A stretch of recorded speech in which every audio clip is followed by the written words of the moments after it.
So we heard Janet talking to us about how to maintain a low water use landscape. This is going to cover some of the same material. It's almost inevitable. You put low water and landscape in, and we're going to hit, you'll hear some common themes. But ours is going to be planning for it. So today, or this afternoon, what we're going to be doing is looking at it, hopefully sort of a ground up idea rather than working with what you've got. But of course, okay, so a couple points about the presentation to start with. We're going to cover a lot of material here, and obviously we could probably spend 2 hours on any one of these topics. So I like to think of this as a starting point, if you will. If you see something here that you'd like to dive in further, please do. Don't feel like you got to get it all. The PowerPoint, I'm sure that Lauren's going to post it online. I have it already posted at this address that you see up here.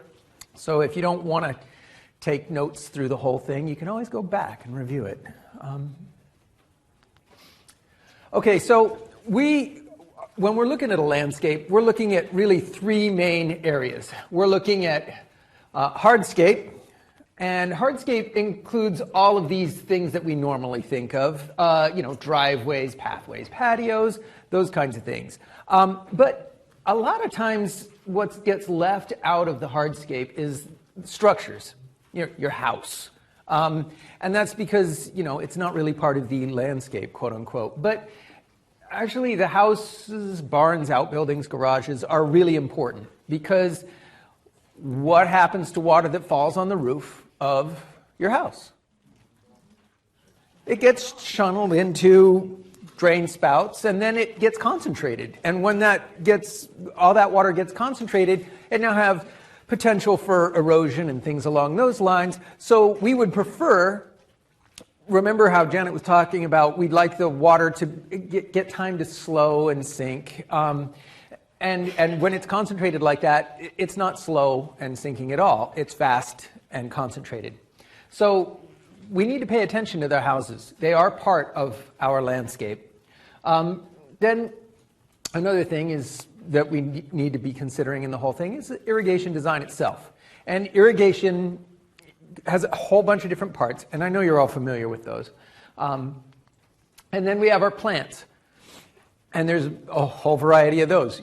Many of you probably know them better than I do. And those plants then provide services of shade, decoration, which don't underestimate. I know decoration sounds like it's that's really nice, but it's not really that important. Actually, it makes a big difference to people's attitudes. You can look at, people who live in nicely landscaped settings or forest-like settings.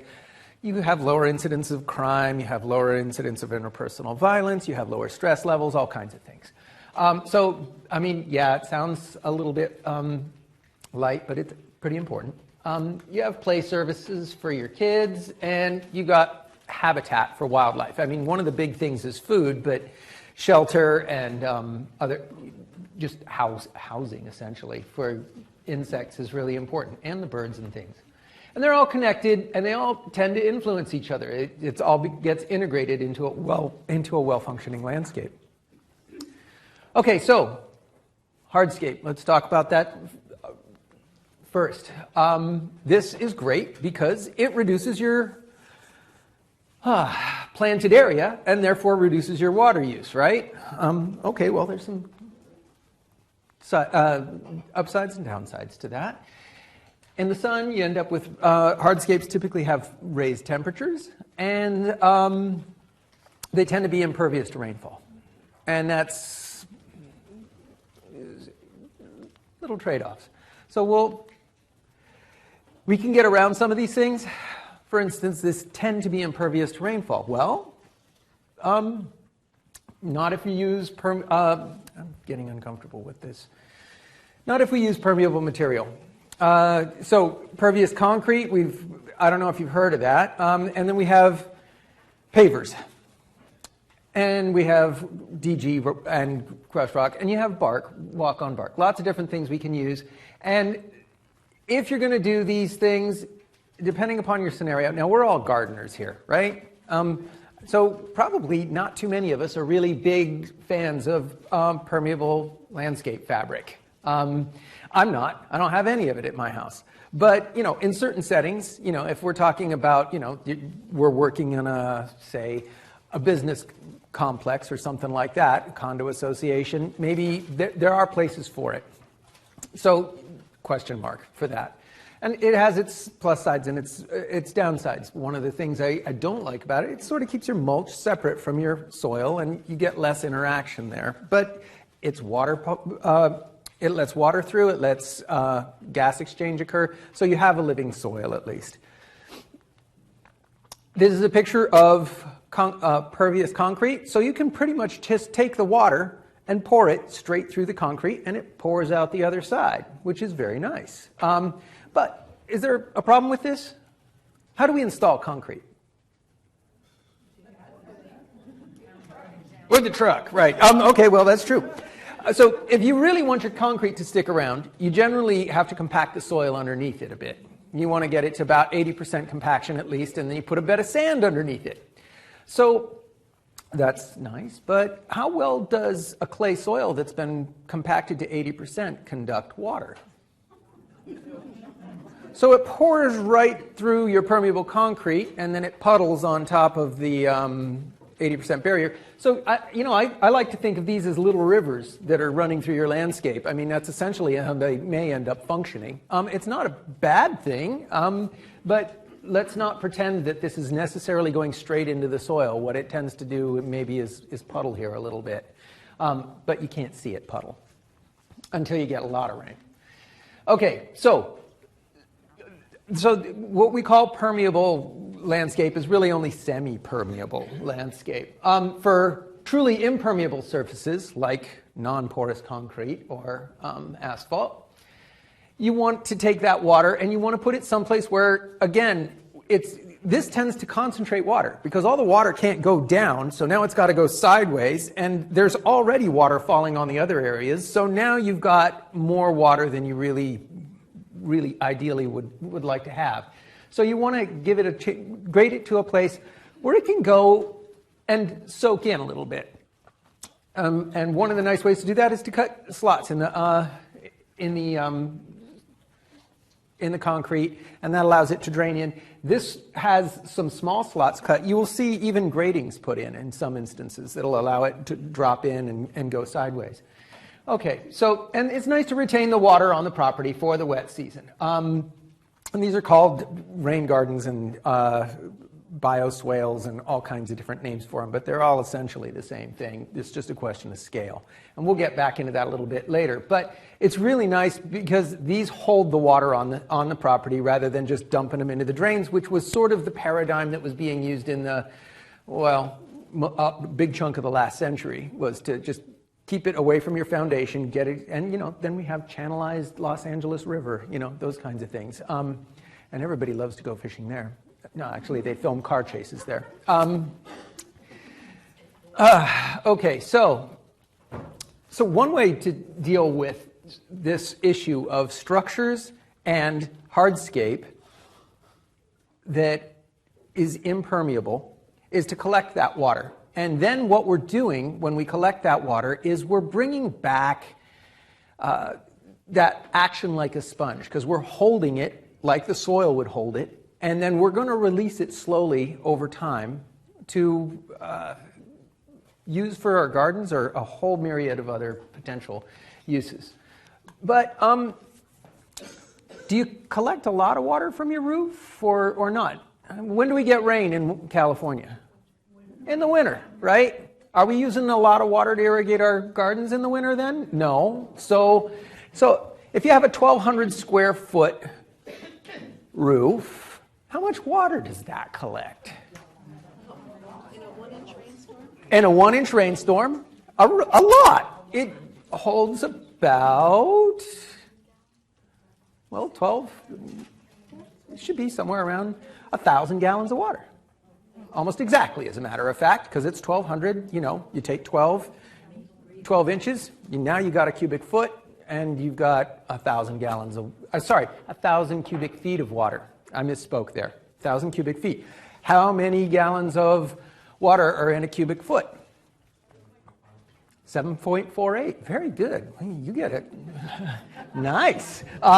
So we get about 750. So if we have 1,000 cubic feet of water, we got about 7,500 cubic.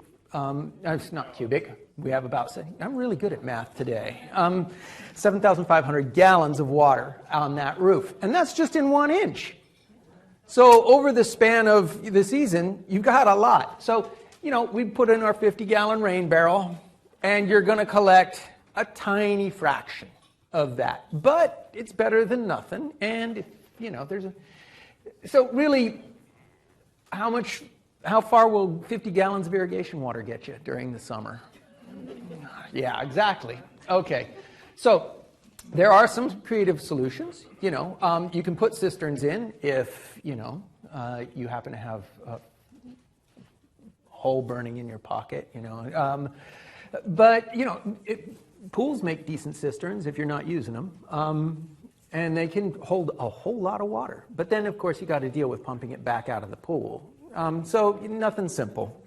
But there are ways to collect fair amounts of rainwater. It works a lot better if you do it before you build the house. That's all right. Okay, so how do we sit down and consider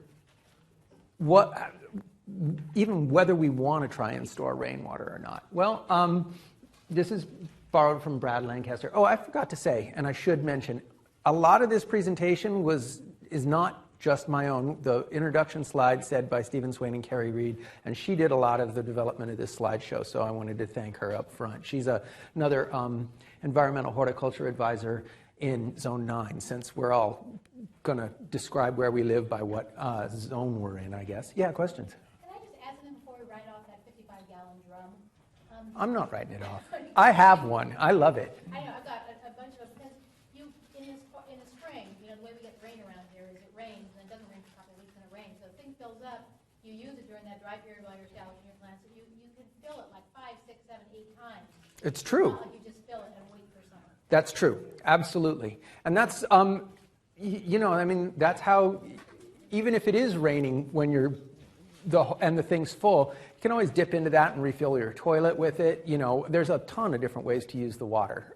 So the 55-gallon drums, like I said, they're a whole lot better than nothing. And if you get creative, you can save a fair amount more water than 55 gallons with it. So that's a great point. Thank you. Where do you pick those up? You know, I'm over in Marin and Sonoma. I just go out and find the used wine barrels that they've cut the tops off of, and I just throw it. That's what I'm using right now. But I believe most of them are available through hardware stores. Yeah. Friedman's in Sonoma sells the red pickle barrels or olive barrels for like $17 each, and then you can just rig up some plumbing bits to make your own. Yeah. Instead of paying $100 for a plastic barrel. There you go. We need to go back to the old tank house system. Well, you know, the tank houses had their merits, that's for sure. I, for one, am really glad that I'm not having to climb into the old tank houses and re-grease the plunger for the windmill to pump the water all the way up there. Okay, so how are we going to look at this? Thoughtful observation doesn't hurt, and we're going to start at the top of the watershed and work your way down. Now, if you're on flat property, do you have a top to your watershed? Yes. Absolutely. And what's the top to your watershed? Peak of your house. Exactly. And then you're going to move it, you're going to follow it down from there and say, okay, these are the points where water comes from, these are the points where water collects, how do I want to manage that? And we can get kind of creative with this. It doesn't have to just be, you know, and you can also, like we were talking with a 55-gallon drum, you can start small and fairly simple, and it will, you can make a difference with it. But the whole bottom line of what we're trying to do is slow it, sink it, spread it. Okay? Not necessarily in that order. Well, you got to slow it before you're going to either sink it or spread it. But if you spread it out, it tends to slow all by itself.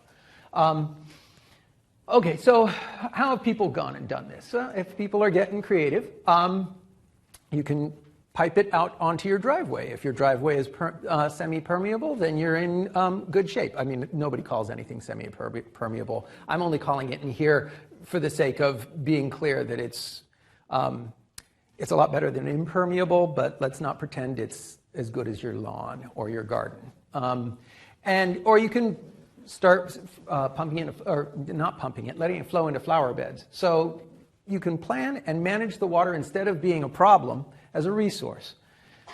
And in a perfect world, the better your roots are, if you've got living things wherever you're putting that water, then the better the odds are that that water is going to move through that environment and get down where you want it. And ideally, we're trying to, if nothing else, we'll just recharge the groundwater, which is something that Janet talked a lot about. We're having problems. People are over pumping the groundwater. They have been for 100 years. This is just that the chickens have finally come home to roost for us. It's nice to be able to stack functions. So if you've got berms, you can make those your walkways. And then, even if things do get a little bit wet, you've got a nice place, dry place to walk. And it doesn't hurt to continually reassess. Why? Because plants grow, things change, even if you haven't changed anything. They're changing all by themselves. So it helps to go back and look at it over again. So we have our downspout to our flower garden.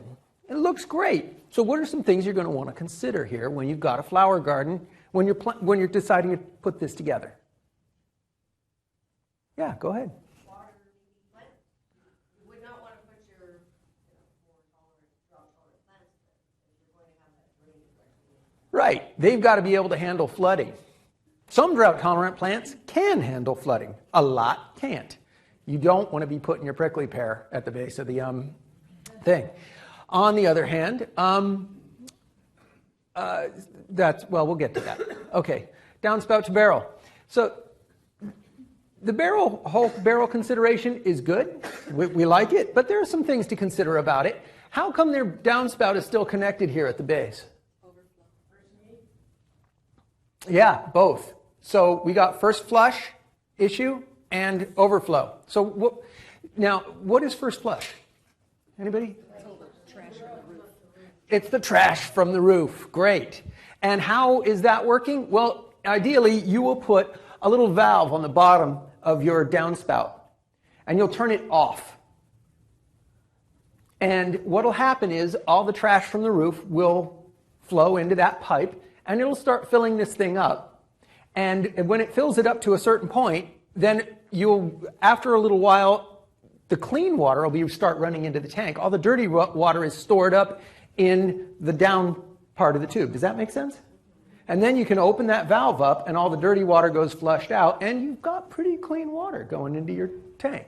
So it's a nice way to get past, having to muck out the bottom of your 55-gallon barrel every year, which isn't really that fun. Imagine that. Okay, so vegetated swales. This is one of the, rain garden, bioswale, you call it what you want. This is where a lot of cities are going, and municipalities, developers, folks like that, but it doesn't mean you can't do it at your own place. They've taken this area between the road and the sidewalk, which is always a little bit challenging to manage. I mean, how many people have, what do you call them? These little things sitting out in front of your house? Yeah? No? Nobody. Wow. Okay, never mind. And we can skip this one. This will make it go really fast. I don't understand your question. So do you have a strip like this between the road and the sidewalk out in front of your house? I mean, I was wondering how many people actually have these. A few people do. Okay. But we see them in the new development. Yeah, right. You do. But I know people who are sitting in. So we'd like to know about them so we can keep. Okay, sounds good. I was only kidding about skipping it. I'm not gonna, so one of the ways that they're dealing with this is you'll notice that it's got a cut in the curb here to go to the storm drain. So what we would like to do is channel a lot of our water in here, and this is deep. It's a depression that they've got all these things planted in. Now, not everything's going to thrive in this environment. Like we were discussing before, you've got to have a tree, for instance, that can handle having its roots sitting in water, submerged, for maybe a week at a time if you keep getting continual rain. And it's got to be able to, thrive under those conditions. But the idea is the water sits in here and has a chance to percolate down rather than just going straight into the rain gutter. This has benefits for groundwater. It has benefits for water quality, because if it gets sent from the street straight out into the rain, straight into the storm's gutter, then it's going to end up straight into the Sacramento Delta with all the oil and other things. Soils are really, really good for breaking things down. They harbor tons of different bacteria and fungi, and these are nature's PhDs in chemical degradation. I mean, I was talking to somebody told me, I was talking to one of the professors at here, Davis, a couple weeks ago, and she told me that they've got bacteria now that break down styrofoam, which I thought was pretty impossible, but apparently it's not. So I'm not saying you necessarily have these, I'm not suggesting you should all go out and bury your styrofoam coolers in the bioswales because they'll get broken down. I'm saying that they can do some pretty remarkable things though. Okay, so that's how we're trying to sort of think about how the water moves around on our property, just the rainwater. And before you even think about irrigating, you got to have a handle on what is happening with the water that lands on your property. And then we'll start thinking, okay, now that we have an idea of what's going to get water just naturally, where does the water sit? Now we're thinking about, okay, so how do we get plants to survive in the dry season? Questions? Is there a list that exists of trees that will handle kind of wet feet for a week at a time or so? Yeah, there are a number of sites. You can find rain garden lists. I believe Deborah Giraud and some other people have put together a publication on rain gardens. And the problem here is that not all, we live in a pretty diverse state. So, you know, what you might want to plant in Humboldt for a tree in your rain garden might differ from what you want to plant in Fresno, might differ from what you want to plant in Riverside. So, and the way everybody got around this is by saying, well, let the local master gardeners develop those lists. Right, Sonoma County has a great one. And so, you know, it can be a bit challenging. Maybe somebody has developed them for your region, maybe not. But as a starting point, Sonoma, Marin, there are several places in Central California I know that have them. And I believe they're Tree People out of Los Angeles, I think also has some good starting points for where you can get some of these plant lists. They won't. Well, you know, and there's a reason it's a short list for trees. Because these are typically fairly small gardens, you know, and, you know, valley oak can handle wet feet. That's what it does. It grows in these valley bottoms and those kinds of things. But are you going to put Quercus lobata in that? I mean, it's the wrong tree, it's the wrong plant, not for any other reason that you can't put a whole lot of trees in that location. So typically what you're going to find for a lot of these smaller scaled rain gardens is you're going to find smaller plants appropriate to the size of the garden. If you have a bigger property, then it gets a little bit easier, but to a large degree, if you've already got a fairly good sized property, a lot of those trees are very likely to be there in the first place. So you know, trying to develop a list of big trees is, you feel like you're just paddling around and not necessarily, you're wondering who's going to use that. Anyway, okay, so irrigation systems. I want to touch on this really quickly. I don't want to spend too much time on it, but irrigation systems are pretty much useless if you don't know how to program them. But you guys are master gardeners.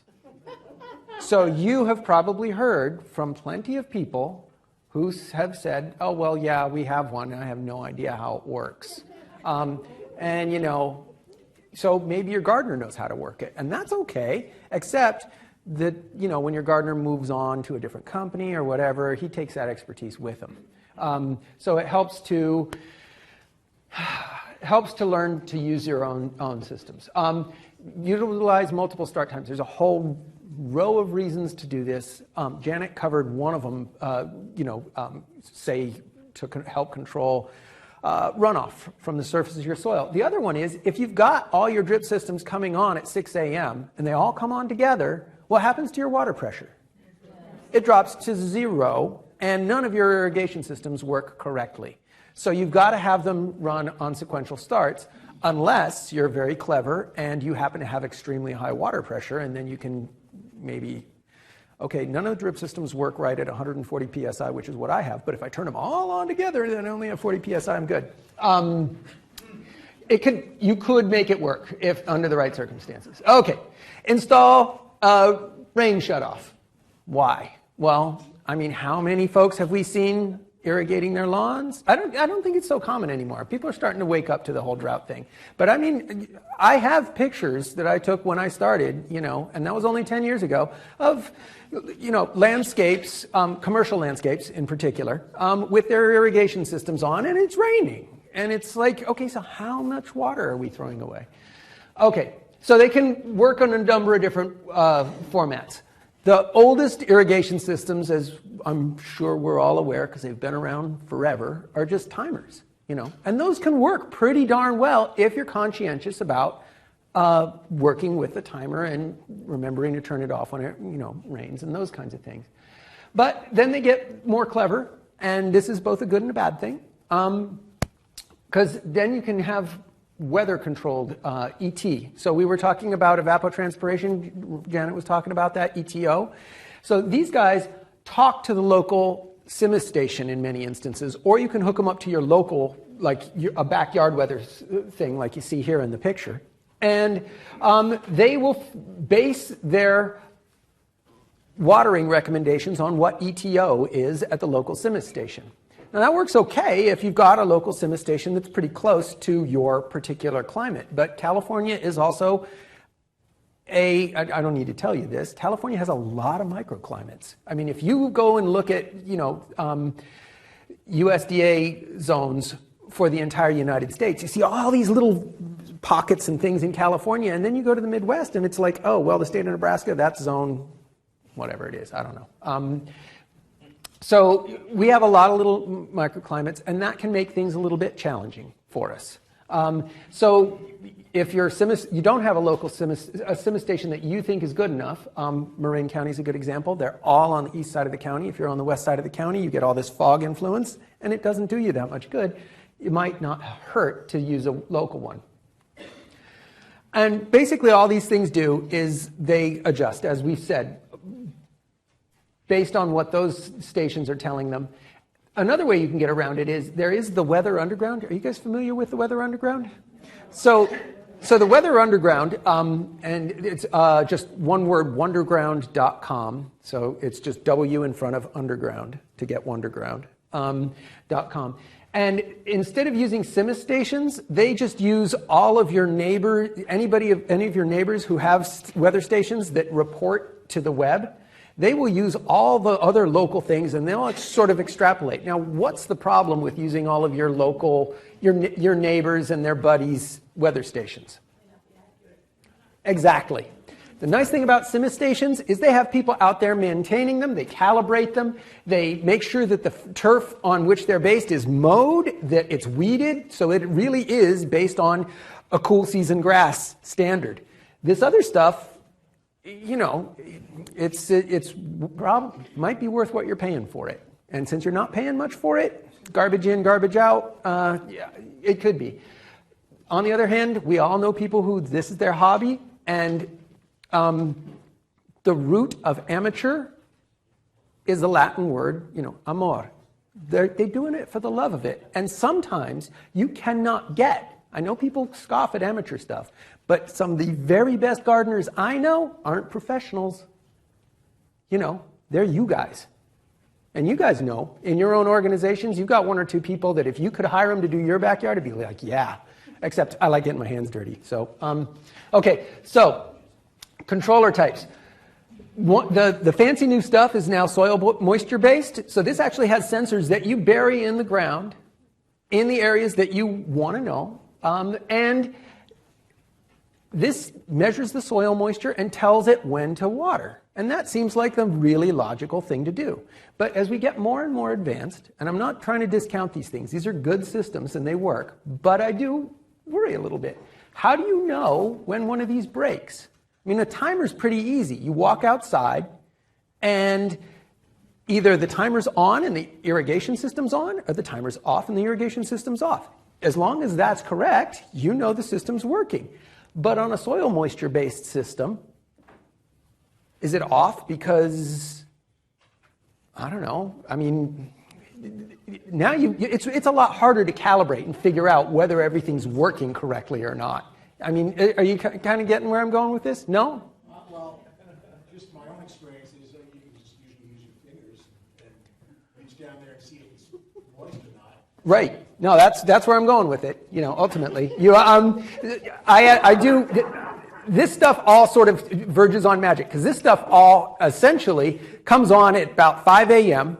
if you're watering correctly, and so you never see it working, and hopefully it does. But a lot of people, for the things that they don't see and they're not touching, and they're not having to pay attention to, it sort of disappears. Instead, I got to worry about picking the kids up from soccer practice, and the taxes are due, and I got all these other things on my agenda.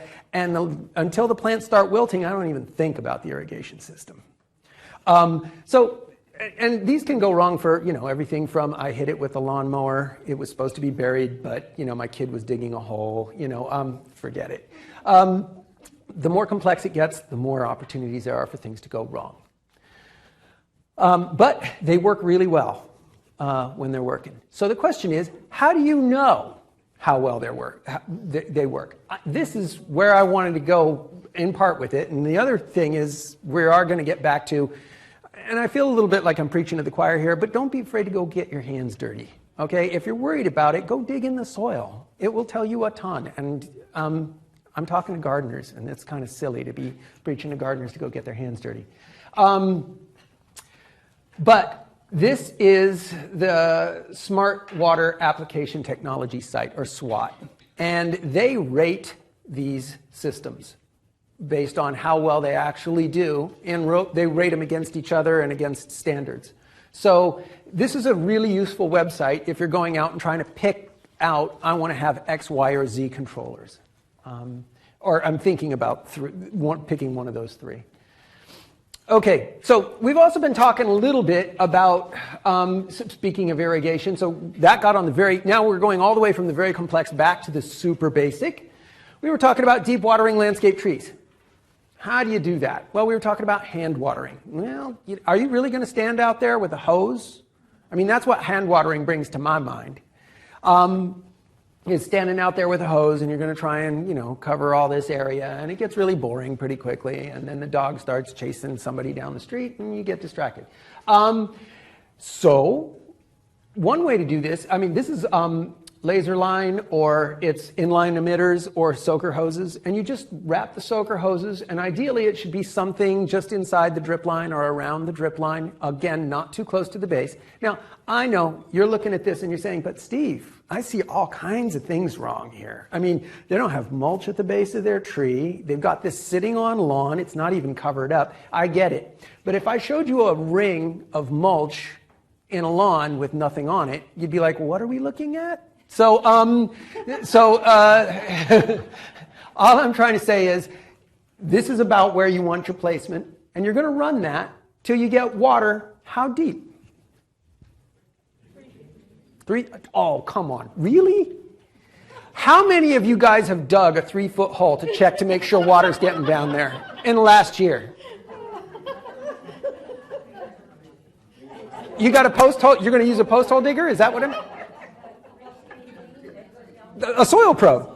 Yeah, a soil probe. I love soil probes, and many of you guys may own these. I own one. I go out to check people's plants all the time, you know, in people's landscapes all the time. But even a good soil probe, oh, well, okay, that's not true. The soil probe I bought, because I don't want to spend a fortune on it, is, it goes about 12 inches. Now, you can get ones, you can pull the thing out, you can screw in an attachment, you can go down again and again. You can spend as much money on a soil probe as you want to. I mean, there are soil probe kits out there that cost, $3,000. I don't know anybody who owns one, though. So that's the only way I know of how to check that you are actually getting water down 3 feet. I would suggest that if you don't want to spend $100 on a soil probe, you can just go out and get a trenching shovel. So it's one of those skinny, they call them sharpshooters, trenching shovels. It's only about this wide and it's about that long. And you can just put it into the soil, pop it open, stick your hand down there, and check to make sure. Now, that's only going to get you down about a foot. I'm saying if you get it down about a foot, that's about where you need to find it. Because I don't know anybody who digs a 3-foot hole, really. I mean, not even, you know, guys are getting paid. Like, yeah, sure, we dug a 3-foot hole.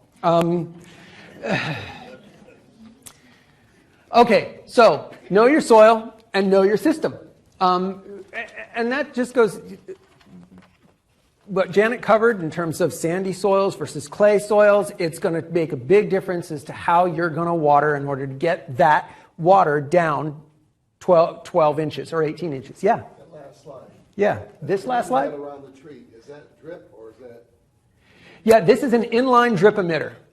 Okay, so, and I have another slide that'll explain this a little bit better, but what this has is, instead of having you don't take another little drip line and put it off onto the side, this has all of the drip emitters built into it. So you can just coil it around the tree, and the drip emitters you can buy with different specifications. So they can have, you know, 12-inch spacing, or they can have 18-inch spacing, or 24-inch spacing, and then the emitters themselves can be half a gallon an hour, a gallon an hour, and on and on and on. You can they have different rates.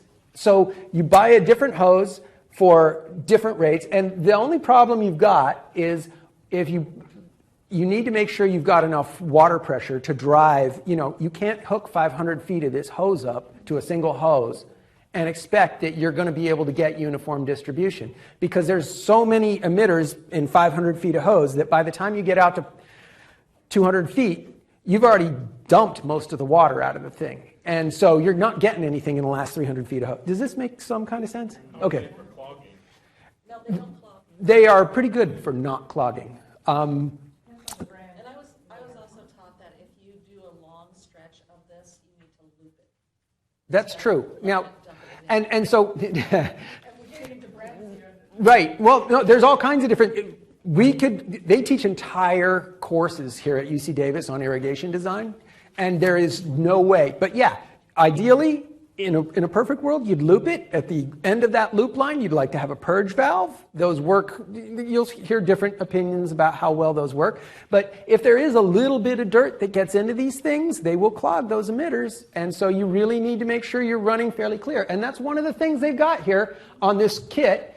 You get some little filters to try and take any of those little bits and pieces that could clog your line out before they get into those tiny little orifices and those kinds of things. This needs to be on a separate valve, this particular one? You could, this is designed so that you can, okay, so one of the beauties of this design is that we're just irrigating our tree. As Janet mentioned, we might let our lawn go. I know this is supposed to be about new irrigation, but for most trees, because they're good at foraging for water, as Janet explained, on their own, you don't necessarily have to have the trees on their own circuit. You can if you choose, but this is designed to just go on the end of a hose. So when it's a drought year and your tree's not getting the water it needs, you just take this hose, you coil it around, and that's why they've got the picture the way it is, so you can see where it is. You coil it around, and you sit down and you start running it. And how long do you run it? Yes, thank you. You run it until it gets a foot deep. And how do you know that? You go out and take, if you've got one of the soil cores, you can do that. Or you just take a trenching shovel, pop the soil open and feel, you know, get your hands dirty. And for, you know, I don't necessarily see the need for putting an irrigation system in for a tree, especially for a young tree, because it's going to outgrow that irrigation system in a couple of years, and you're going to be constantly revising it. Yeah, you had a question.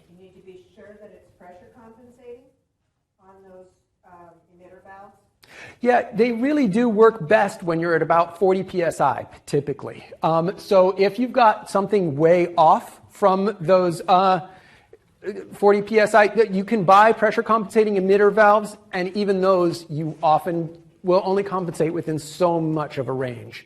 So you need to double check your water pressure when you're designing all this stuff. But if you're putting in an irrigation system, you're going to need to know that. Yeah. Did I answer your question?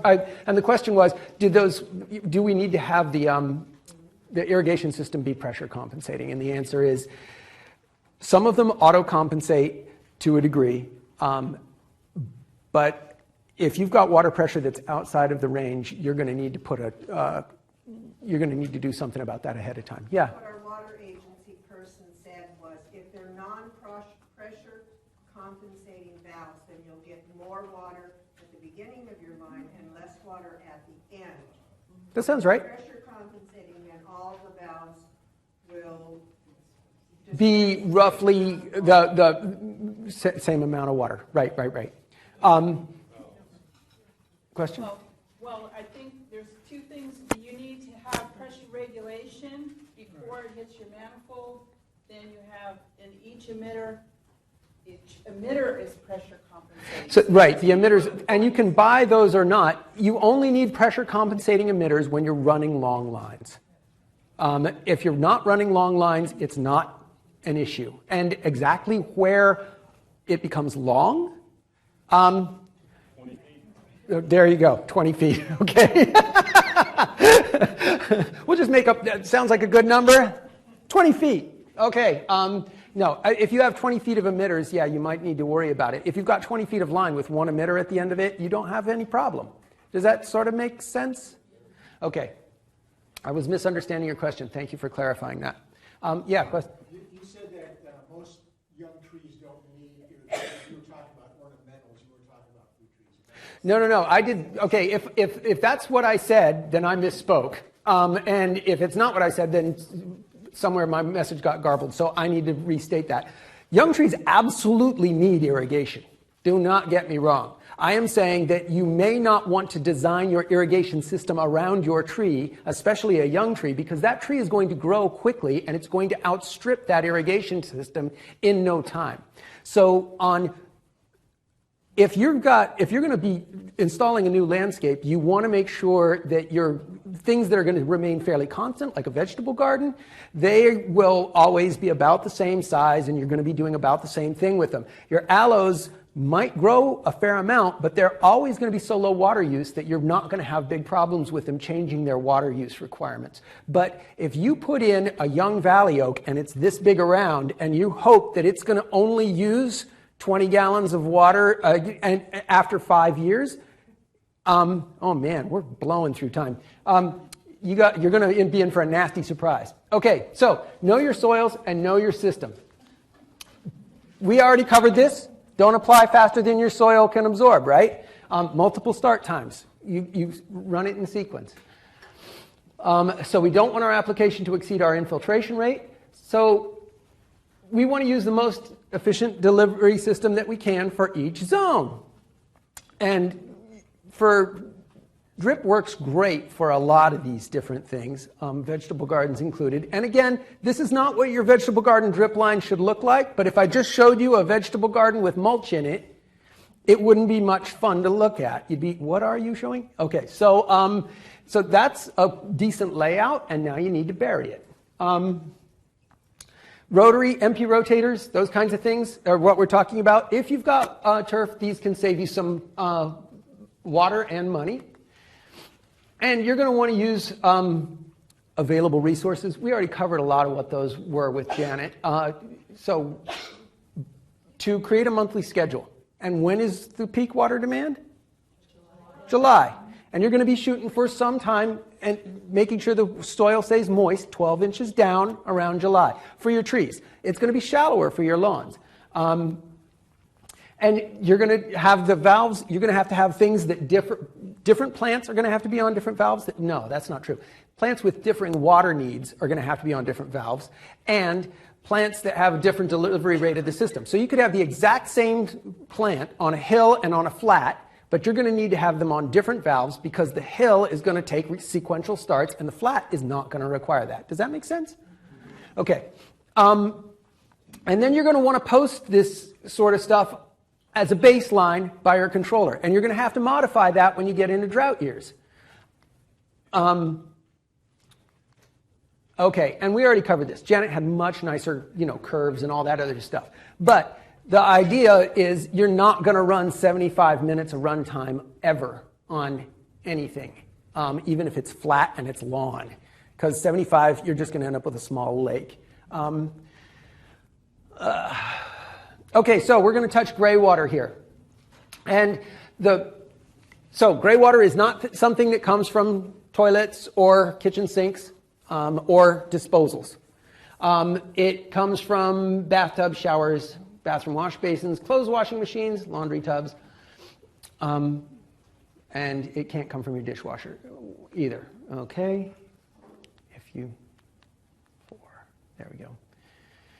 So if you have a simple system, that's great. If you have a complex system, you're going to probably need permits. And that means if it's capable of generating more than 250 gallons a day, and that means it'll have multiple drains plumbed from the inside, and it's typically used for multi-housing units. And simple systems have just this three-way diverter valve like this. When you want to have the laundry go to gray water, you turn it one way. When you decide it's had enough, we're getting salt buildup or something like that, you turn the valve another way, and it just goes into your septic system or your sewer system, whatever. And these work really well for single or for small operations, and they typically don't require a permit, but your local regulations rule here, so you need to check. And we all know the benefits of it, I hope, at this point, because we sort of covered it. You know, you get quite a bit of water going back into your landscape, but there are some problems. What are some problems? Well, here's one. Oh, in Davis, boron's a big one, or the Central Valley, maybe even larger. I lived in Davis. I don't know how widespread the boron problem is. It's not a problem everywhere, but boron's just a salt, and there are other salts that can build up too. And a lot of those salts, you know, those phosphates and things are in the laundry detergent itself, so you need to buy special laundry detergent so that you have low salt laundry detergents. Otherwise, you're going to end up having problems with your soils before you know it. So the other thing is, what comes in laundry? Dirt and lint. How does lint work with drip systems? Yeah. So you're going to need to think, you know, put some thought into how you're going to filter this and how you're going to clean that filter and remember to do it, all that kind of stuff. And you can't use it for food plants. I think we covered that pretty well. And it shouldn't be used on lawns or ground covers where little kids and pets play and all that other stuff, because they can track it in on their paws, you know, and then it's, and you know, it's not a big deal, but laundry is allowed. And when your brother-in-law comes over and he decides that he's got his, 2-year-old with him and he needs to do a load of dirty diapers, and that's being, and oops, I forgot to put it out to my, and it went out into my lawn. You don't want that stuff where the kid's going to be crawling around. Yeah, question? When you say it may not be used for food plants, I do believe it's legal in the state. You can use it for fruit trees. Yes. Okay. I believe that's true as well. It can, because the fruit's well off the ground. Yep. So there are some exceptions to those. Okay. So we've got a few other links here. I don't want to spend a lot of time because you guys can come back to that anytime if you're interested. But you need to look up your local regulations. Yeah, question? Check with your public health, because like in Shasta County, it's illegal because the public health says no. So it's not necessarily water district or whatever. Right. Local regulations are absolutely, yeah. Back there, Lauren. Thank you. Publication 8536 is all the gray water stuff, and it has links to a bunch of information on regulations and who to contact and who to call. Like Ramon just said, certain counties are different, and Right. just always double check, or write something for your newsletter for your master gardeners. You double check. Just make sure that you guys are giving out right information for your specific area. Did we catch that? The Public. California Code for Gray Water changed dramatically on January 1st, 2015. A lot of people don't realize that. So what may have been true just 2 years ago may not be true anymore. Which code? Building code? California Code of Regulations. Change for Shasta County though, because public health is what determines this. Right. So there's a great discussion. Quick question back I there. went to the California Water Conference a year ago, Uh-huh. and they told us that some counties have code that's higher than other counties. But I went to my county and they said, we don't have time to get the code together. Go get it from another county. And so I just want to tell you that Sonoma is a great one, and so is Tuolumne. And and both of them will share the code with you. Right. So, like so that's good. This is all great. Okay, exactly. We're going to spend way too much time on code, but this was a valuable discussion. I don't have a lot of time, so I need to make sure we keep moving on, because otherwise you're going to be like, that's Steve. He just doesn't manage time well. Okay, so Carrie went out and did a lot of irrigation trials. That's one of the things she and I don't know if you know Laura Noki, but he also works on some of these irrigation trials, and they're looking for work on bringing in new landscape species and assessing them versus known landscape species that are known to be, pretty good performers, and saying, okay, how well does this do? And this is not going to change the way you look at your landscaping, but in a lot of ways, it just sort of confirms a lot of what we already sort of knew. Plant choice matters to water conservation. The plants that have deep root systems tend to do better in droughts than plants that have shallow root systems. Low and slow water delivery is best, and mulch makes a difference. Have you heard any of this stuff before? Yeah, I know. But, it just goes, every time we go back and check it again, it's still there. So, placing plants with similar water needs, hydrozoning. This has already been done, so I'm going to skip over it really quickly. So you have a number of different zones, that so what do you think G is? Grass, exactly. And based on how much it's using a VTO, what kind of grass? Warm season grass. And why would you have separate, look, they list B in a number of different locations, D is in a number of locations. What's the difference between J and K? They're both at 20%. Why do they have them on different valves? Yeah, they're cycling. One of them is running into runoff issues more rapidly than the other one. So you have to run it, it's just a different type of irrigation. They're on the same, they're both using 20%, but they have to run them differently. Okay, so that's about what we're talking about with hydrozoning. And then, so how are we going to do? If we have an existing landscape, how are we going to convert to our low water use? So you're going to need to know your plants. Now, this is not in order, because I think you always start with assessing your soil, personally. But that's okay. You'll get it one way or another. Assess your irrigation system, assess your plants, and assess your soil. You need to know all those things before you even can really go anywhere with it. Then, from there, you make a plan. And we'll get into what that entails in a second. And then we'll remove anything that doesn't fit within our plan. Pretty straightforward. We will amend with the soil with good compost if needed. Do we have to actually, oh, I'm sorry. I hope I'm not running past. Yeah, I know. Yeah. When you're hydrozoning, how much impact would it be to change the size of your emitters to keep the hydrozone pure?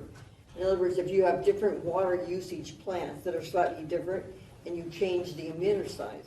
So the question is, if you change the emitter size, if you have different plants that you've got different emitter sizes on a single valve, should you be changing all of your emitters to be the same size within a valve so that your plants get more uniform coverage? And did I get that right? Well, you have slightly different water needs. You have different water needs, right? And so there's a number of ways you can do this. Most of the people I talk to say in a perfect world, you'd want to keep your emitter size, or the gallons per hour that it flows, about the same throughout your system. But if you buy pressure compensating valves, they can make up for that to a certain degree. If you have plants that have different water needs, I would suggest you stick with a fairly small emitter size throughout the system and simply put more emitters around those plants that have greater needs. Does that make some kind of sense? Yeah. The problem is if you have a few big emitters, 2 gallons an hour, and you have a few small emitters, half gallon an hour, you may not, and especially if they're not pressure regulating, they may not get really ideal uniform size, uniform water rate flow. Okay, so amend the soil with good compost if it's needed. Do you need to till this in? If you have an existing garden, do you even want to till this in? No. most of this can be applied, compost can be applied a lot just to the surface. Now, of course, if you're in a windy area that, I'm talking about an established garden, right? If you're going to retrofit an established garden, compost can just be applied to the soil surface. The earthworms will do a really pretty good job of tilling that in for you. But if you're starting from fresh, you may want to rototill it in because you don't have a root system of an existing plant to have to worry about. But rototilling isn't good for trees. Imagine that. Okay, you want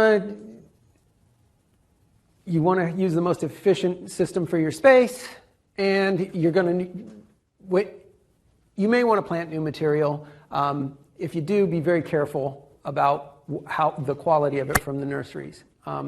Make sure, among other things, that it doesn't look like it's diseased, and make sure that the nurseries haven't planted, particularly your woody perennials, too deep. It's very easy for them to add an inch of soil and then transplant it again and add another inch of soil. And you can sometimes find stuff coming from the nurseries now that's 3 inches too deep. And if you match that when you install it, it's too deep.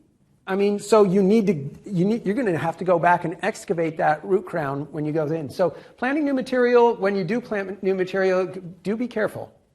Check it. And, yeah, we covered that with Janet. That's right. No, but it's a really important point because if you wait 2 months from now to start planting, plants are going to be in a world of hurt. Yeah, back there. How do you know which plants are in the same hydrozone? Wool calls. Oh, wait. I'm not sure I understand your question. You mean the plants that have the same water needs? Because you define the hydrozone. You're saying, this is when we went back to this thing a couple times, I said, this is the hydrozone. H is the hydrozone. And everything in here is going to be watered in a very similar fashion. So that's how you define the hydrozone. Now, all of your plants in that H hydrozone better be able to get by on 50% water. Sorry. No, H is 50%. J is 20%. Yeah. No, it's okay. I'm just making sure that we're all on the same page here. If I'm missing it, let me know. It's not the first time that I've missed something, and it won't be the last. Okay. And you want to cover bare soils and lines with, ideally, an organic mulch. Why do we say organic mulch? Because, yeah, there is such a thing as plastic mulch. And, you know, I know it's abhorrent to all of us gardeners, but it's out there. Okay, so assess your existing plants and your trees. You're going to want to, and I put a question mark on there, remove high maintenance plants. I understand that I can't imagine a more maintenance intensive plant than a bonsai tree. And I'm not saying you have to get rid of your bonsai trees, okay? I'm just saying that think hard about what you're going to want to keep and what you're going to want to put time into and not. And when I think we should sort of say, really what we're talking about is high water users here. And, you know, anything you don't like, it's your garden. Yeah, question. Well, maybe we're going to do this here, but can we talk a little bit of what are high water users and... No, I don't want to spend, you know, because I can spend about 2 hours going into, if we go to the water use classification of landscape species, Wu calls for, it's a whole book with lists and lists of plants of what are high, medium, and low water users for your region. They break it down by region.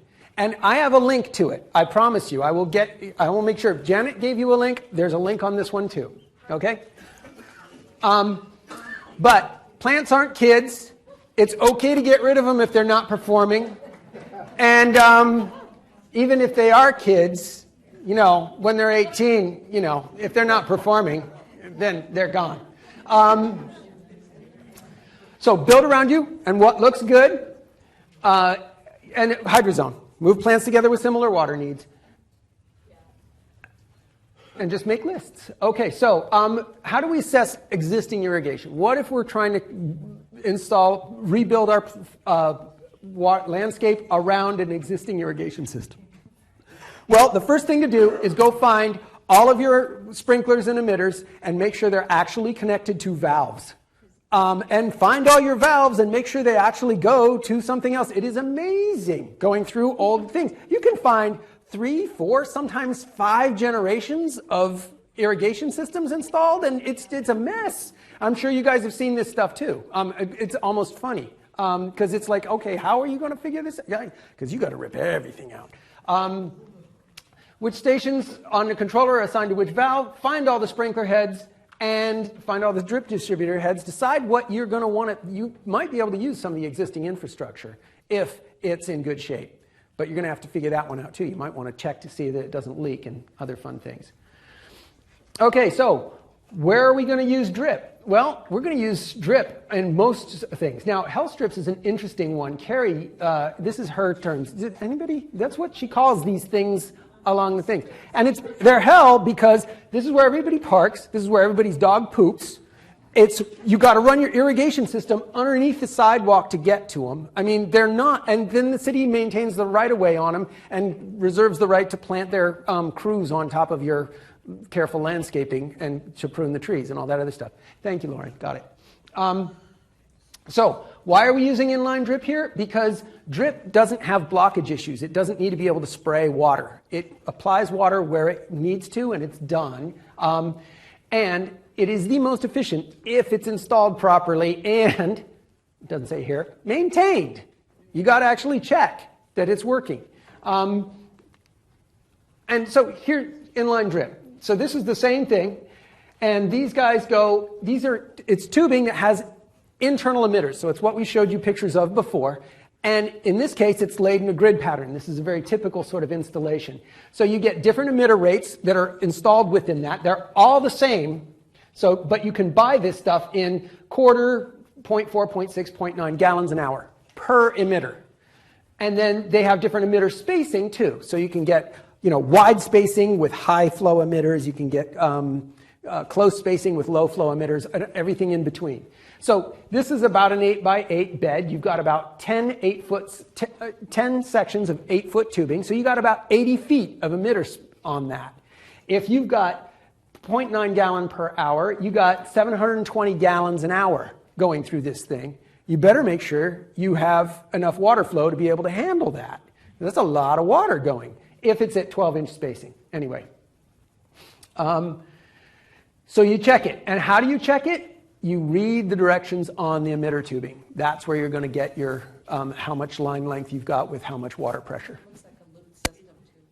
It does look like a loop system, right? Which is, a decent design. You don't have to make it in a grid.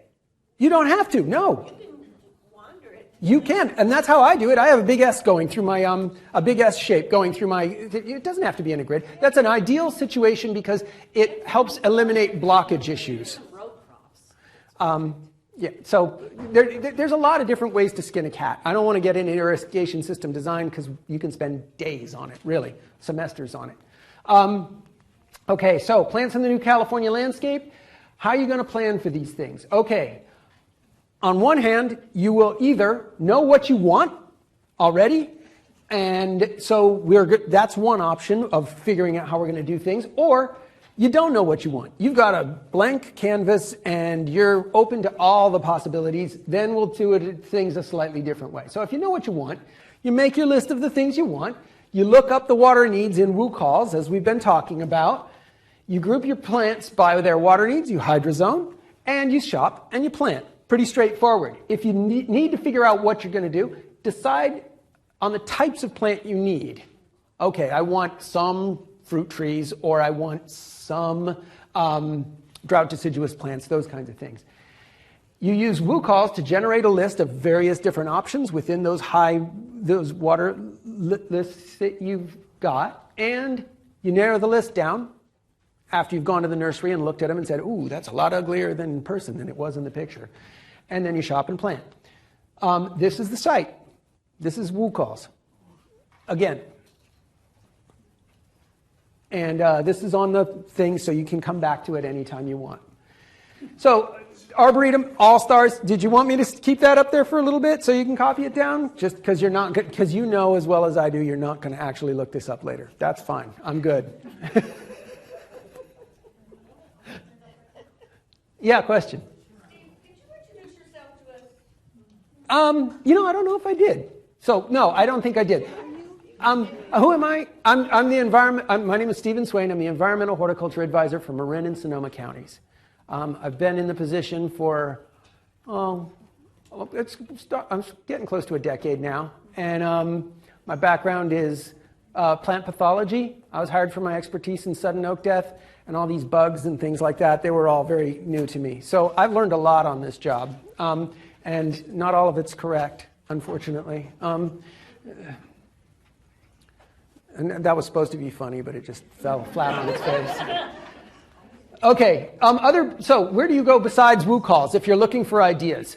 So the Arboretum All-Stars, particularly for this area, is really nicely done because it was done right here in Davis. So it's going to be relevant to California's Central Valley, and particularly the Sacramento region.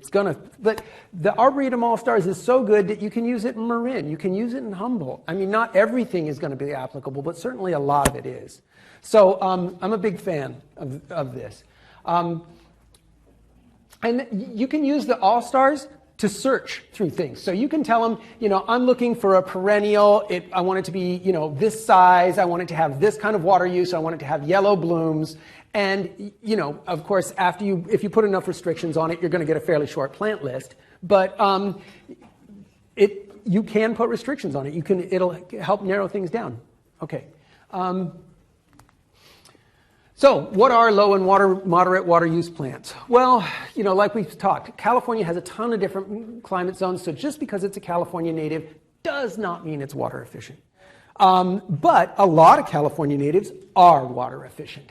Plants from other Mediterranean climates tend to be pretty good in that department too.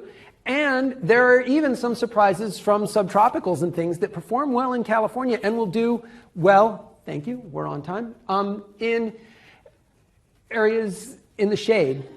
You can cut these things back on water and they will still perform okay, and this is Carrie's work she did with Lauren, Okay, so how do plants cope with drought? They can avoid it.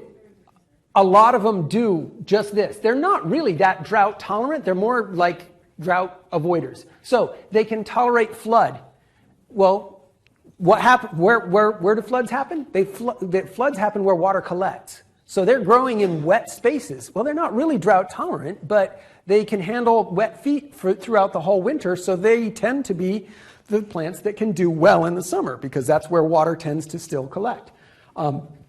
They're drought deciduous. Blue oaks, for instance, or buckeye. They lose all their leaves during the summer. And so they're not really all that more efficient than many of the other plants around them. They're just shutting down. They give up, I'm done, it's fine. Or they're really deep-rooted, so they can chase the water down a long ways. There are others that have drought tolerance.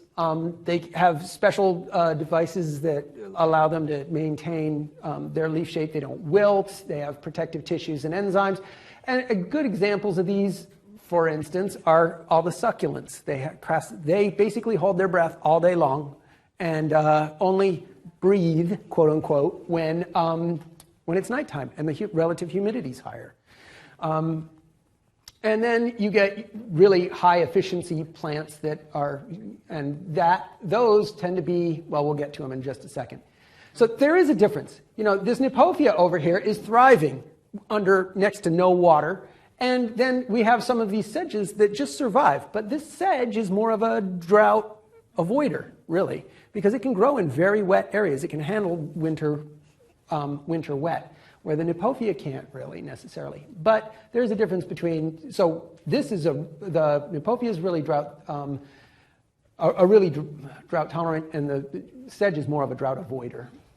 Okay, water efficient characteristics.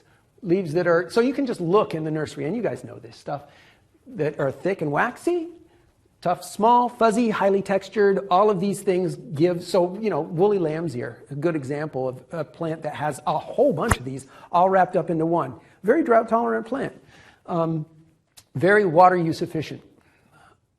And then there are other ones, that a lot of bulbs that are, again, they're just avoiders. So what are we thinking? Belladonna puts out its leaves when it's springtime. Then it just basically sits as dormant bulbs, but it's got this really clever idea. It puts its flowers up when nothing else is in bloom. The bees have to go to it, or they're going to starve. Okay, so we're going to cover really quickly how to balance. I know you guys really love this. Math. This is going to be fun. Okay, so the idea here is to get to 50% of our ETO. So how are we going to do this? We're going to measure the square footage of all the beds, and we're going to add all that up. I'll give you an example of this in just a second, so you don't have to worry that, and you can come back to it, I swear. You're going to divide each square footage of each bed by the total, and that gives you the percent area of each bed. Okay? You'll multiply each area by its your estimated percent of its ETO. Remember what we were saying? This bed gets 50%, that bed gets 20%, and that gives you the amount of water usage, the percentage of water usage of ETO that you're going to use. You're going to add up all of those, and they have to be equal to 50% or less, for instance, if you're trying to make, remember the water use, they said you had to cut by X amount. So this is how we're actually going to do it. This is an example. So you have all these different beds, and they total 1,000 feet. How convenient for us. And we're going to calculate their percent area. It's awfully easy when it's 1,000 square feet. Okay, and then we're going to figure out what our water use is. Well, percent of ETO on vegetables, vegetables don't produce if they don't get water. So you're going to give them all the water they need, and it's going to be 1.0. So that makes it pretty straightforward. But the other things, in order to get by, and we have lawn, and it's cool season grass, and it's 400 feet, that's going to take up a whole lot of water. And everything else, we are putting in at 10%, which basically means bare bones minimum. Because am I in trouble? I'm in trouble. Okay. The math is going to have to go out the window. But our target was 50%, and when we actually do the calculation, it's 524. We're over. So how are we going to fix this? We're going to fix it by taking half of our lawn away and converting what we keep to warm season grass. Okay? And we have to add that half to some other garden bed. Remember. So that goes up onto zone B. And when we do this, now look, we had everything at 0.1 before. Now we're running it at 0.2, 0.5, 0.4, and we're still under. Lawn takes up a huge chunk of water. So that you can actually do better than the old landscape plan if you just cut your lawn in half. So this is the math to show that it worked. And you can have a much nicer gardens, and this is what we could end up with. So, you know, I mean, yeah, maybe you're not into aloes or whatever, but you can change it out, you know, those things. So, we're getting rid of turf another way to get rid of turf is to use other low water use ground covers, pavers, and those kinds of things. Cooperative is becoming really popular. It's pronounced Cooperative. It's become very popular in Southern California. Is that right, Janet? Is she here? But it's pretty widely available already. It performs reasonably well. You can also go for the meadow look. And this is what our low water use plants could look like. So we're going to end up 2 minutes over, and it's no big deal. These are all low water use landscapes that all use these, and this is a moderate one, ornamental pears and that kind of stuff. But that's all what we could make it look like. It's good. So you don't have to settle for rocks and cactus to have a low water use landscape. Yeah, questions? I have people asking, what about the new synthetic Yeah, synthetic turf. Well, you know, it saves water. But, you know, it's plastic. It's going to end up, you're trading oil for water. That's right. That's essentially what you're doing. And it's going to end up in the landfill. And I'm not a huge fan. It gets hot, but it does save water. I mean, it depends what your priorities are. If you want something that you can do today, gets rid of your entire water bill, and it looks green, you know. Well, there's plenty of research out there. I don't have it with me today. It gets a lot hotter. It doesn't provide many of the landscape amenities, such as cooling, such as carbon fixation, you know, all these other things you get, and those things. So it's a big ball of pluses and minuses. Somebody else here had a question or a comment?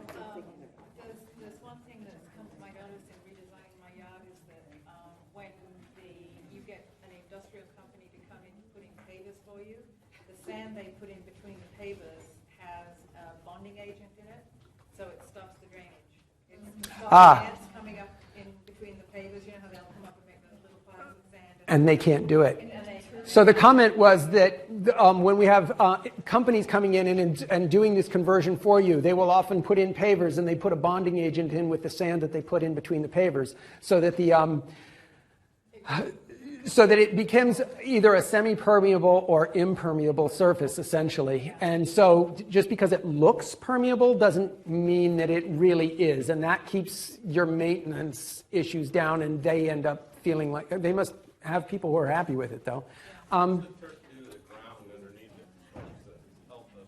What does the turf do to the ground? Well, that depends really primarily on how the turf is managed more than turf itself. Turf is just a plant, and when I'll say the question was, how does turf affect the soil? Lauren, do I need to shut down now? Do you have other things you need to do? I can always take these questions later if need be. Is that the better thing to do? So I'm sorry, I would love to answer all the questions. I'm sorry I didn't get to them all, but I've already run over, so thank you very much. I'm getting the hook.